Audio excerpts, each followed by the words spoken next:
Hello and welcome to Buildings of Tomorrow. My name is John Lester, and in this episode we'll be talking about pressure-independent control valves. Today I'm joined in the studio by Chris Kopp, who's an expert on HVAC and hydronic theory.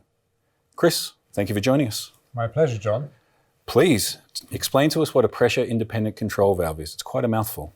It's quite a mouthful, right? That's why we tend to abbreviate it and talk about PICVs. Okay, right? perfect. Pressure-independent control valves, because we're lazy and don't like to have long names, right? But as the name says, pressure-independent control valve already shows we have basically two parts in it. We have a control valve part in it, like we know from other control valves, that is there to adjust the volume flow in order to match the capacity that the consumer needs. So that's normal control part. Great. So this control valve is like the tap we have at home, that you can bring more or less water depending on what's required. Exactly. Okay. Exactly. Now, the second part, which is also built into this PICV, is the pressure-independent part, which means we have a mostly or very often mechanical pressure controller, pressure differential controller that ensures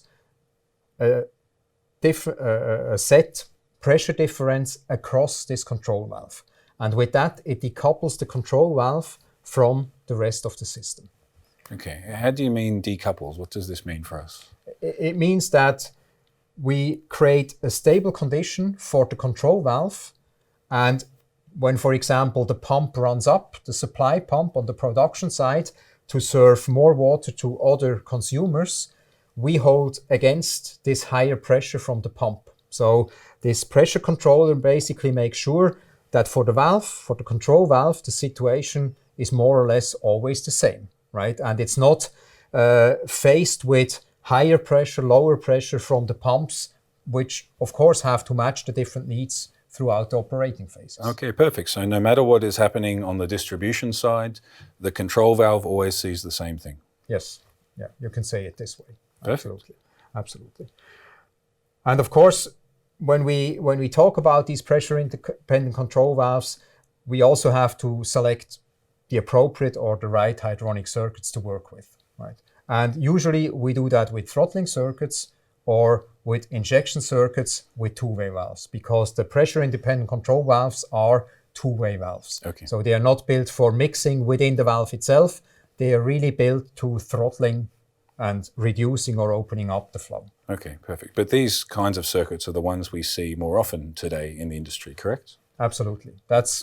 You could say that's the way we want to go, because the throttling circuit and also the injection circuit with two-way valve, they are both variable flow when you look from the production all the way to the consumer.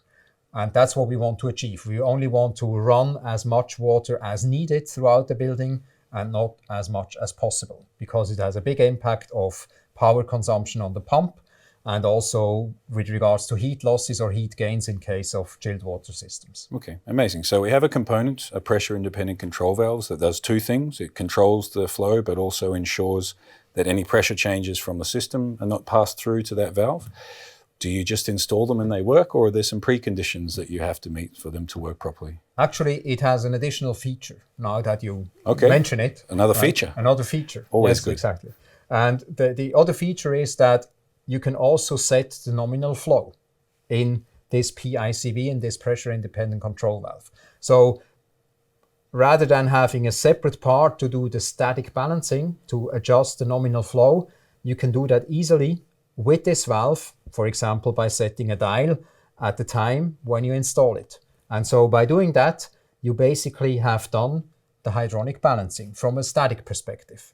And then the pressure-independent control part, this part of the valve, is taking care of the dynamic balancing. So if you utilize this component, you have taken care of the hydronic balancing. Wow, so the valve actually does three things. It controls the flow, it balances statically the circuit that it's looking after, and it looks after the dynamic balancing of the system. Yes, and also ensures the nominal flow. So when you set that correctly, you will not get more water than you're supposed to get in this consumer circuit. Amazing. And that's a big issue, especially in big projects it can be a deciding factor just to use the valves because it takes care of the balancing. As we know from other projects, very often that's not done, right? People tend to cut corners because it's too much effort, and then you have an issue. And I know of projects where this was really the deciding factor, besides the control part, to go with PICVs because it reduced the amount for startup of the system quite drastically, because the hydronic balancing is done. The only thing you have to do is set the nominal flow when you install it. And that's really a small thing. A small thing. Okay, great. So pressure-independent control valves are a part of this mechanical system that not only provide better control, but also make balancing and commissioning the system easier. Absolutely. That's what I like to hear. Thank you very much, Chris. My pleasure, John. Thank you. Thank you. And thank you all for joining us on Buildings of Tomorrow. Please feel free to like, comment, or share this episode, and also subscribe to us here on this channel. I look forward to seeing you soon.